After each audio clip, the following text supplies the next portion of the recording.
نبی پاک صلی اللہ علیہ وسلم نے ارشاد فرمایا سونا مسلمان وہ ہے کہ جس کام سے اس کا مطلب نہیں اس کام کو چھوڑ دے۔ اور نبی کریم صلی اللہ علیہ وسلم نے فرمایا قیامت کے دن زیادہ گناہ ان لوگوں کے ہوں گے جو زیادہ فضول باتیں کرتے تھے، ان کے گناہ زیادہ ہوں گے۔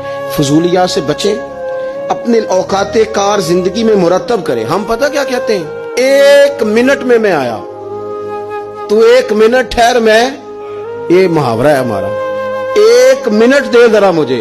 تو میں اکثر دوستوں سے کہتا ہوں کہ جو ایک منٹ ہے نا، اسے کیوں ضائع کرتے ہو؟ کیوں کہتے ہو ایک منٹ ٹھہر؟ کیوں ٹھہرے بھائی؟ آپ کو پتا ہے منٹ میں کیا ہوتا ہے؟ ایک منٹ میں 6 دفعہ سورۃ اخلاص پڑھی جا سکتی ہے اور 2 قرآن پاک پڑھنے کا ثواب ہے۔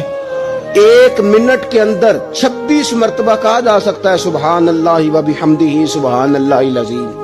اور یہ وہ کلمات ہیں کہ نبی پاک علیہ السلام نے فرمایا زبان سے کہنے آسان ہے، میزان عمل پر ان کا بڑا وزن ہے، اور یہ تمہارے رب کے بڑے پیارے جملے ہیں، اللہ کو بڑے محبوب ہیں یہ کلمات۔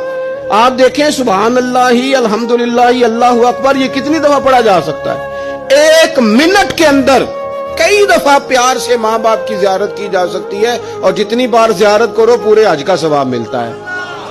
ایک منٹ کے اندر فون اٹھا کے کسی مریض کی عیادت کی جا سکتی ہے، اور میرے نبی پاک صلی اللہ علیہ وسلم نے فرمایا جب تم مریض کی عیادت کرتا ہے تو خدا کی رحمت کا دریا بہہ رہا تھا، تو نے اس میں غوطہ لگا لیا ہے۔